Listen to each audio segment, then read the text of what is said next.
Hello, my name's Lee. I'm high, and this is Wait, What Was I Doing? A Squirrel, Ape, and Trash Panda podcast. This is episode 2, in which a squirrel, an ape, and a trash panda address ADHD myths with their guest host, Jamie Hyneman. This is the part where I would normally pick out something random about each person that you should know that happens throughout this podcast. But today, because I am high on medication due to pain, I'm just going to forego that. But please know that there is a trigger warning for Patrick's siblings should they end up finding this, that sex is discussed. Oh, Jesus. So, did anybody catch the plate of that bus that Lee was just driving? Wow. Yeah, well, obviously everybody's going to find out about my sex life now. Are you ready to learn something disturbing? Because here we go. This is just proof that Lee does not get mad, she just gets even. Now let's get into it.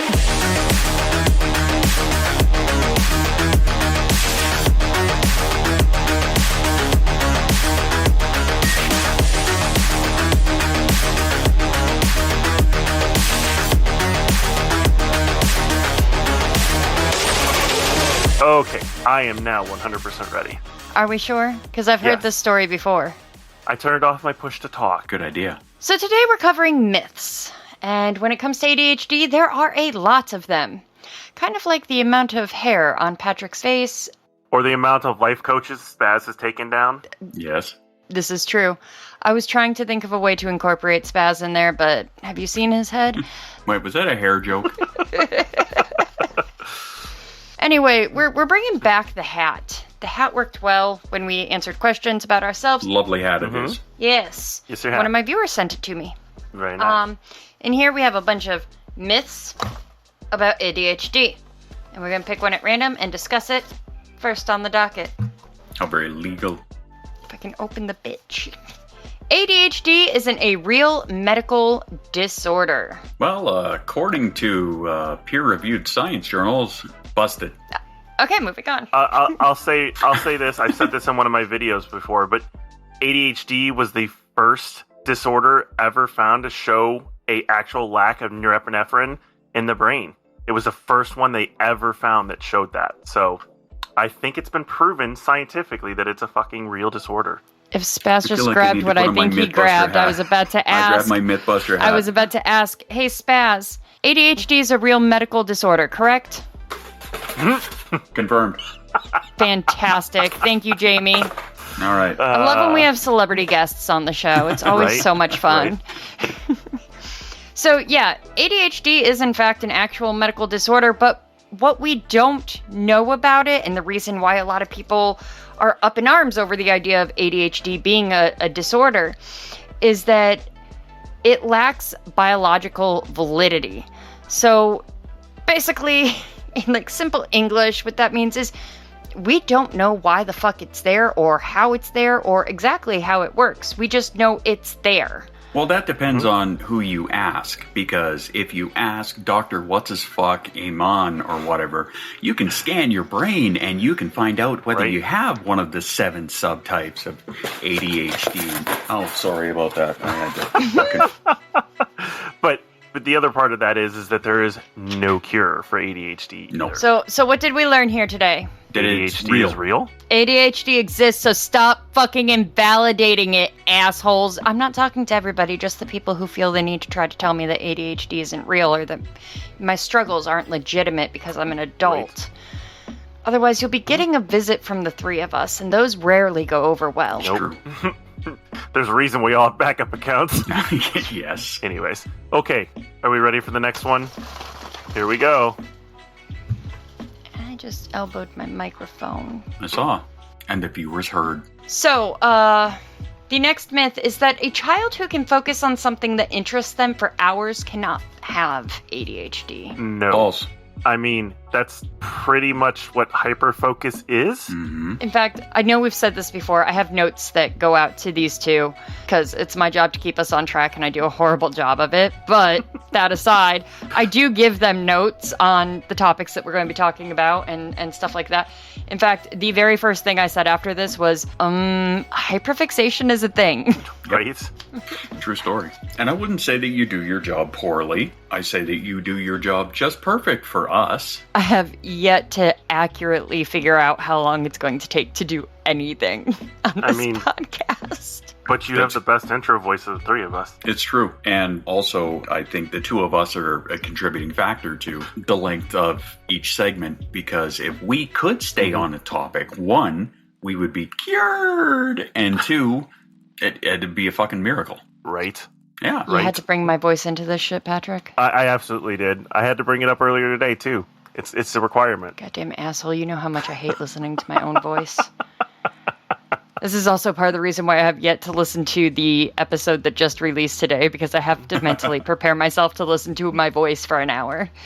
I was going to say something and I forgot what I was going to say because ADHD! Fucking surprise! And welcome to the server. Okay, well, I mean, I think we've proven that hyperfixation is a thing.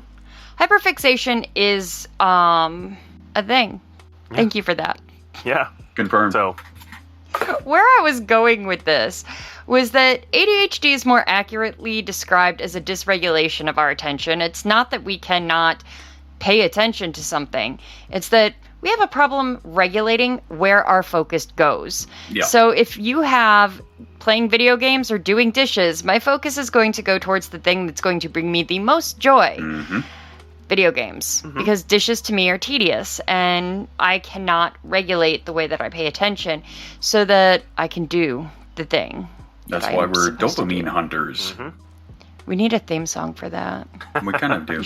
You should get on that. I'll add that to my pile. So basically what to know about this is that typically if a task is stimulating to a person, they have an easier time focusing on it. Whereas if the task is less stimulating, the person pays less attention to it. Are we all keeping track? Yeah, we are. You enter. Fantastic. We'll talk about one more little thing about this as well. Is time blindness plays a major role, because when you're super interested in something and you're hyper fixated on it, you don't think to eat or drink or go to the bathroom like a normal human being. This is true. I remember when Warhammer, one of the Warhammers, RPG games came out. I sat down at my computer on a Friday night, and the next thing I know, it was Sunday morning, and I had... When did that happen? Mm-hmm. Over the course of the previous 30 hours, I would guess. I hadn't eaten anything. I hadn't slept. I don't even know if I stopped to go to the bathroom, because at least normally then I can draw my attention to a clock. But if anybody's ever wondering why I don't play games like World of Warcraft or Minecraft or things like that, that's the exact reason why I lose days of my life without realizing it. Mm-hmm. You'd be a headline. Yep. I would. Getting back to the overall point, just because deficit is in the name of the disorder does not mean we have a deficit of attention. We have a deficit of the ability to control the attention. Yep. I mean, never mind. I'm not. We beat this with a. Yep. Next. I almost fucked that up. I was about to say that we beat the stick with a dead horse. If you could pick up the horse and beat a stick with it, I would pay $10 to watch that. This sounds like something you'd see in Red Dead Redemption. Kind of. All I have is this visceral image in my head of beating a stick with a chestnut mare. And this, folks, is what it's like to do a podcast with 3 ADHD people. True story. Okay. Okay, you back on? No, but we're going to push forward anyway. Even better. Next myth. ADHD is the result of bad parenting. False. ADHD is not the result of bad parenting. The trauma that is related to a lot of ADHD is partially to blame for. I can agree with that. ADHD is primarily a genetic disorder. This means that while our parents are responsible for us having the disorder, it's not their parenting skills, but their genetics that brought us this wonderful array of executive dysfunction, time blindness, inability to manage our own emotions, and having the attention span of a fucking gnat. Now, I'm going to chime in here and say that there is a very small section of ADHD which could absolutely be related to bad parenting, and those are the environmental factors like smoking or drinking while you're pregnant or something like that causes ADHD in a child.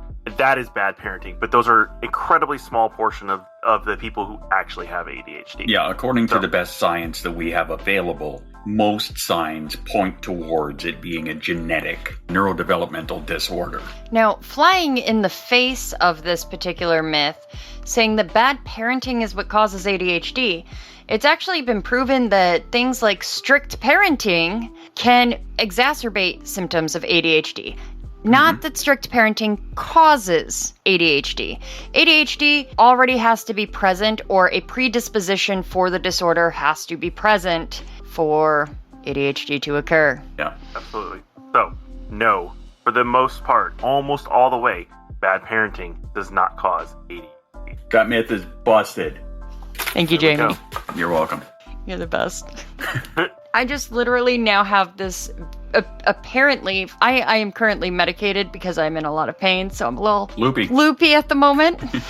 Good. In case you couldn't tell, I hide it so well. I was going to go with pleasant. Pleasant work masking, or as I call it, morphing, because you're a Power Ranger now. Go Power Rangers. I was going to say something, and then we started talking about Power Rangers, and now I was talking about how I have all these visceral fucking images that are playing in my head right now, because apparently this is what Ley does, is we imagine things visually, except now I don't remember what I was supposed to be visualizing. Jesus fucking Christ, tonight's a goddamn nightmare. I think we have decided to move on to the next myth. That's probably for the best. I It's would probably think for so. the best.